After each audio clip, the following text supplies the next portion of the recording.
যুগ যুগ ধরে আমাদের সনাতন হিন্দু ধর্মের বহু মন্দির বিভিন্ন সময়ে ভিন্ন ভিন্ন উগ্রপন্থীদের দ্বারা ধ্বংস হয়ে আসছে।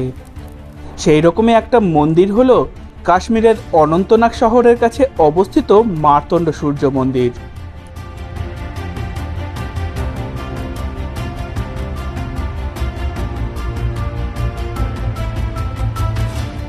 প্রাচীন এই মন্দির নিয়ে সাম্প্রতিক কিছু বছরে নানা বিতর্কের সৃষ্টি হয়েছে। সেই সব প্রসঙ্গে আসার আগে এই মন্দির সম্পর্কে আপনাদের কিছু কথা জানিয়ে দিই।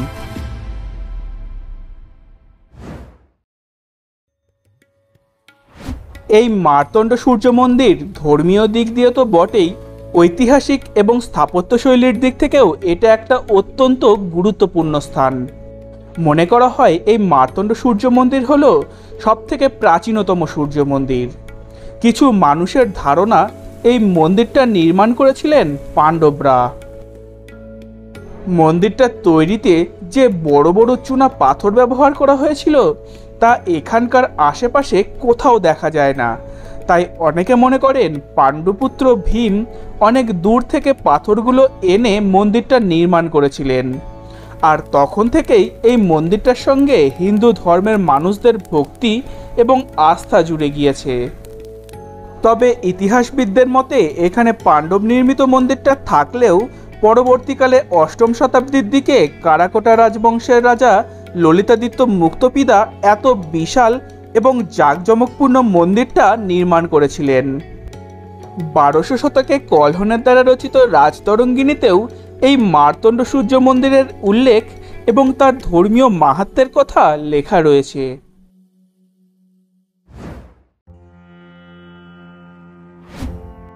গ্রিক, রোমান, বৌদ্ধ গান্ধারণ এবং উত্তর ভারতীয় শিল্পশৈলীর সংমিশ্রণে তৈরি চতুর্ভুজাকৃতি মন্দির প্রাঙ্গণের কেন্দ্রে রয়েছে মূল মন্দিরটা।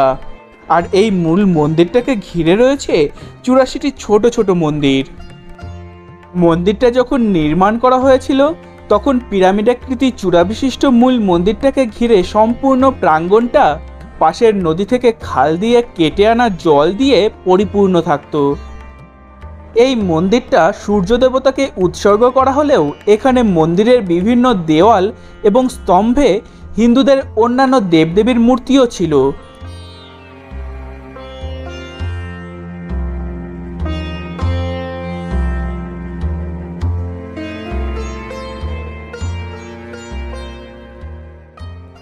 এই মন্দিরটাকে এমনভাবে তৈরি করা হয়েছিল যাতে সূর্যোদয় থেকে শুরু করে সূর্যাস্ত পর্যন্ত সারা দিন মন্দিরের সূর্য দেবতার প্রধান মূর্তিটির ওপরে সূর্যের আলো পড়ত, যা আমাদের হিন্দু পূর্বপুরুষদের এক অনন্য শিল্পসত্তার পরিচয় দেয়।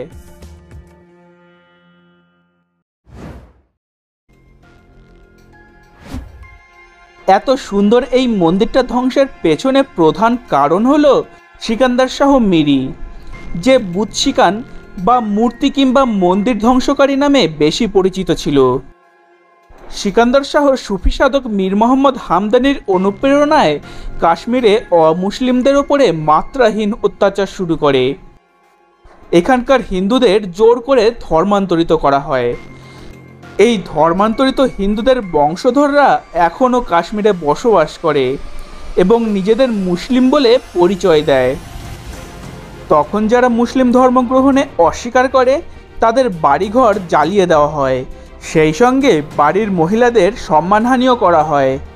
এমনকি শিশু, নারী এবং পুরুষ নির্বিশেষে সবাইকে নিষ্ঠুরভাবে হত্যা করা হয়। এটা অনেকটা 90 দশকের কাশ্মীরি পণ্ডিতদের গণহত্যার মতোই ঘটনা। সিকান্দার শাহ তার 1389 থেকে 1413 সালের শাসনকালের মধ্যে কাশ্মীরে বহু হিন্দু এবং বৌদ্ধ মন্দির ধ্বংস করেছিল। তার মধ্যে অন্যতম এই মার্তণ্ড সূর্য মন্দির। কবি তথা ইতিহাসবিদ জোনারাজার লেখা দ্বিতীয় রাজতরঙ্গিনী থেকে জানা যায় সিকান্দার প্রায় 1 বছর ধরে এই মন্দিরটা ধ্বংসের জন্য চেষ্টা চালায়। শেষে আশেপাশের জঙ্গল থেকে কাঠ এনে সম্পূর্ণ মন্দিরটাকে ঢেকে ফেলে এবং তাতে আগুন ধরিয়ে দেয়। মন্দিরের গায়ে খোদাই করা সমস্ত দেবদেবীর মূর্তি সহ সম্পূর্ণ মন্দিরটা তাদের এই তাণ্ডবলীলায় নষ্ট হলেও মূল মন্দিরের কাঠামো আজ পর্যন্ত সেই অত্যাচারের চিহ্ন বহন করে দাঁড়িয়ে আছে।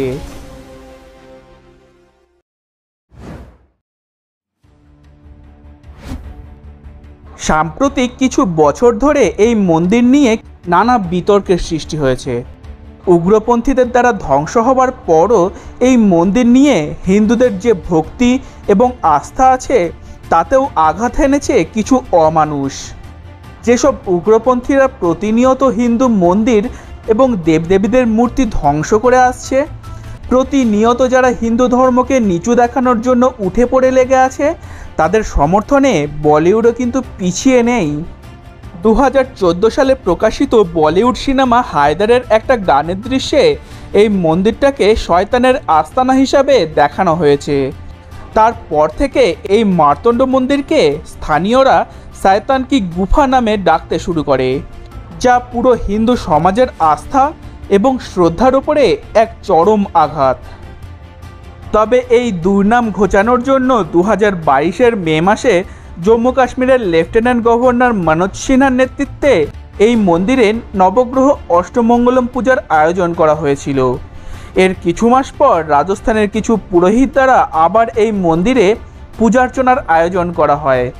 এরপর প্রতি বছর রাজস্থানের সেই পুরোহিত দলটা এই মন্দিরে প্রার্থনার আয়োজন করে। এমনকি এই বছর 22শে জানুয়ারি যেদিন অযোধ্যায় রাম মন্দির উদ্বোধন হয়, সেই দিনেও এই দলটি মার্তণ্ড মন্দিরে প্রার্থনা করে এবং হনুমান চালিসা পাঠ করতে করতে মন্দিরটা প্রদক্ষিণ করে। কিন্তু এএসআই অর্থাৎ আর্কিওলজিক্যাল সার্ভে অফ ইন্ডিয়ার তরফ থেকে জানানো হয়, এএসআই এর অন্তর্গত মার্তণ্ড মন্দিরে বিনা অনুমতিতে এইসব পূজার্চনার আয়োজন করা হয়েছিল। আর এই নিয়েই শুরু হয় নতুন বিতর্ক।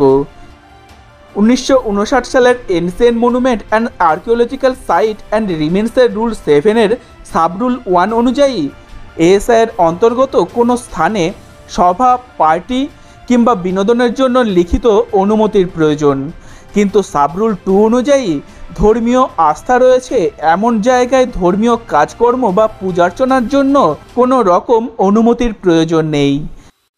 তাহলে এবার আপনারাই বলুন, এই মার্তণ্ড সূর্য মন্দিরকে কি শয়তান কি গুফা নাম দিয়ে একটা প্রাচীন ধ্বংসস্তূপ হিসাবে পর্যটন কেন্দ্র রূপে পৃথিবীর সমস্ত মানুষের সামনে উপস্থাপন করা দরকার, নাকি মন্দিরটাকে সংস্কার করে হিন্দু আস্থা এবং ভক্তির কেন্দ্র হিসাবে গড়ে তোলা উচিত? কমেন্টে আপনাদের গুরুত্বপূর্ণ মতামতের জন্য অপেক্ষায় রইলাম। ধন্যবাদ।